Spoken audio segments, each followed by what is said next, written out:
बेटा इसमें 8.1 का क्वेश्चन नंबर 3 है। If sine A equal to 3/4, यदि साइन ए की वैल्यू कितनी हो 3/4 हो तो हमें कैलकुलेट करना है कॉस ए एंड टेन ए की वैल्यू फाइंड करना है। कॉस ए और टेन ए की वैल्यू फाइंड करना है। जब भी रेशियो होंगे तो ये बात कन्फर्म है कि जी कौन सा ट्रायंगल है, राइट एंगल ट्रायंगल है, क्योंकि राइट एंगल ट्रायंगल पे राइट एंगल ट्रायंगल एंगल पर ही डिपेंड है पूरी ट्रिगोमेट्री। तो बेटा यहाँ पर ए थीटा लिया गया है, कितना थीटा, ए यहाँ पर ले लूँ, कोई प्रॉब्लम, या तो ये यहाँ लेंगे या यहाँ पर लेंगे। ये बात कन्फर्म है, यहाँ पर नहीं लेंगे, क्योंकि जी ले लेंगे तो जी इससे हम सॉल्व थोड़ी करते क्वेश्चन को। ये तो राइट एंगल होता है, या तो जी लेते हैं थीटा या जी थीटा लेते हैं, थीटा तो दो ही लेते हैं। जी क्या है 90 डिग्री है, तो इसको बी ले लो और इसको सी ले लो।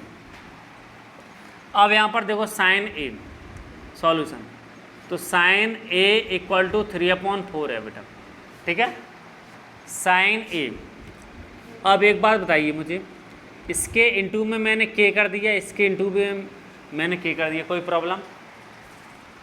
के इसीलिए किया है क्योंकि ये 3/4 है, जी कौन सी है बेटा, स्मॉलेस्ट फॉर्म में।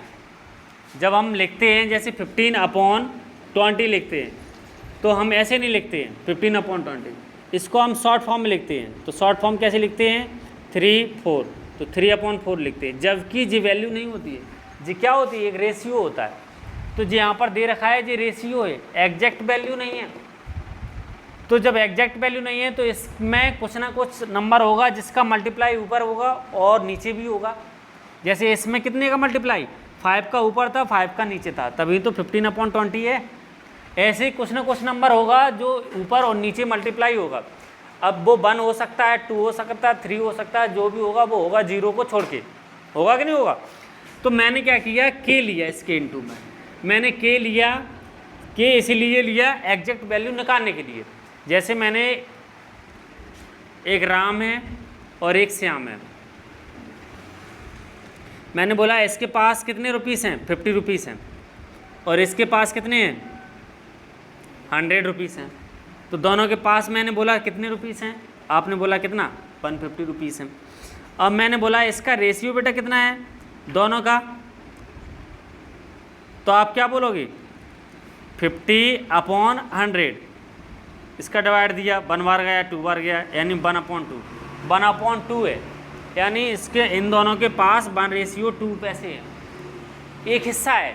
इसके पास एक हिस्सा है, यानी राम के पास एक हिस्से रुपीस हैं और श्याम के पास 2 हिस्से रुपीस हैं। अब वो कितने कितने का हिस्सा है वो बात अलग है, अब वो 50 रुपए के हिस्से हैं या कितने के हैं वो बात अलग है। ऐसे ही जे बेटा एक जी क्या है, ये एक शॉर्ट फॉर्म में रेशियो है, ना कि जी एग्जैक्ट वैल्यू, इसीलिए हम इसके इंटू में के लेते हैं इसको। और साइन ए की वैल्यू क्या होती है बताओ, पंडित बद्री प्रसाद हर बोले, तो ये बेटा साइन होता है परपेंडिकुलर अपॉन हाइपोटेनस, यानी परपेंडिकुलर अपॉन हाइपोटेनस होता है। तो यहाँ पर जो हमारा परपेंडिकुलर होगा वो कितना होगा 3K, और हाइपोटेनस होगा वो कितना होगा 4K। यहाँ तक कंसेप्ट क्लियर जी। इसीलिए कंसेप्ट क्लियर है, इसको हम राम के पास ऐसे नहीं लिख सकते थे कि राम के पास 1 रुपये है और श्याम के पास कितने हैं 2 रुपये, ऐसे नहीं लिख सकते थे, ये रेशियो था। ऐसे बेटा ये रेशियो है, इसको हम ऐसे नहीं लिख सकते थे। हम कैसे लिख सकते थे, इसके पास इतने रुपये हैं, इसके पास इतने रुपये हैं, और दोनों के पास कितने रुपये हैं 1K + 2K, यानी 50 रुपीस है। तो यहाँ से के की वैल्यू निकालेंगे, के की वैल्यू यहाँ पर पुट करके इसकी वैल्यू निकालेंगे। तो समझ में आया कि नहीं आया, इंटू में क्यों लिया है के। तो यहाँ पर 3K आ गया परपेंडिकुलर। अब यहाँ पर जे थीटा लिया गया है, कितना थीटा लिया गया है साइन ए थीटा लिया गया, तो ए जे थीटा हो गया। तो परपेंडिकुलर कितना है 3K, तो जे बेटा कितनी हो गई 3K वैल्यू, परपेंडिकुलर जो हो जाएगा थीटा के सामने वाली साइड, और हाइपोटेनस 4K। और बेटा हाइपोटेनस क्या हो जाएगा, हाइपोटेनस जी फिक्स है 90 डिग्री एंगल के सामने वाली साइड हाइपोटेनस, तो जी कितना आ जाएगा 4K। यहाँ तक कंसेप्ट क्लियर। हमारे पास परपेंडिकुलर की वैल्यू आ गई 3K, हाइपोटेनस की वैल्यू आ गई 4K, बट हमारे पास किसकी वैल्यू नहीं है, AB की वैल्यू नहीं है, बेस की वैल्यू नहीं है। तो हमारे पास दो साइड की वैल्यू होती है और तीसरी साइड की नहीं होती है, तो हम क्या करते हैं, पाइथागोरस थ्योरम अप्लाई करते हैं। तो इसमें हम क्या करेंगे, पाइथागोरस थ्योरम अप्लाई करेंगे तो तीसरी साइड भी हम निकालेंगे। तो in triangle ABC is a right angle triangle, right angle triangle at B पर। जब जी बेटा राइट एंगल ट्रायंगल है, तो जब राइट एंगल ट्रायंगल होता है तो क्या होता है, पीजीटी थ्योरम अप्लाई कर सकते हैं इसमें, सिर्फ राइट एंगल ट्रायंगल में। अकॉर्डिंग टू पीजीटी थ्योरम से क्या हो जाता है बेटा, पीजीटी थ्योरम इससे क्या हो जाता है, AC का स्क्वायर इक्वल टू AB का स्क्वायर प्लस BC का स्क्वायर। जो बेटा हाइपोटेनस होता है उसका स्क्वायर बची हुई दोनों साइड के स्क्वायर के प्लस के इक्वल टू होता है पाइथागोरस थ्योरम से। तो जो हाइपोटेनस है वो AC स्क्वायर है इक्वल टू दोनों साइड कौन से, AB square plus BC square के इक्वल टू हो जाएगा। ये बात कन्फर्म है। AC की वैल्यू यहाँ पर कितनी है बेटा, AC की वैल्यू 4K है, स्क्वायर है तुम B स्क्वायर कर दो। AB की वैल्यू तो हमें निकालना है, प्लस BC की वैल्यू कितनी है 3K, स्क्वायर है तुम B स्क्वायर कर दो। यहाँ पर 4K का स्क्वायर कितना हो जाएगा 16K स्क्वायर, और AB square plus 9K square हो जाएगा। जब बेटा इधर लेके आएंगे तो क्या हो जाएगा, 16K स्क्वायर अपनी जगह पर बैठा हुआ है, कितना आ जाएगा 9K square equal to AB का स्क्वायर, माइनस करेंगे तो कितना आ जाएगा 7K square equal to AB square. Square हटाएंगे तो क्या आ जाएगा, रूट में वैल्यू आ जाएगी 3K square equal to AB square, K square है, K बाहर निकल जाएगा, तो K बेटा बाहर निकल गया, अंदर कितना बचेगा √7। ये किसकी वैल्यू आ गई, AB की वैल्यू आ गई। कि हमारे पास AB की वैल्यू कितनी आ गई, K√7।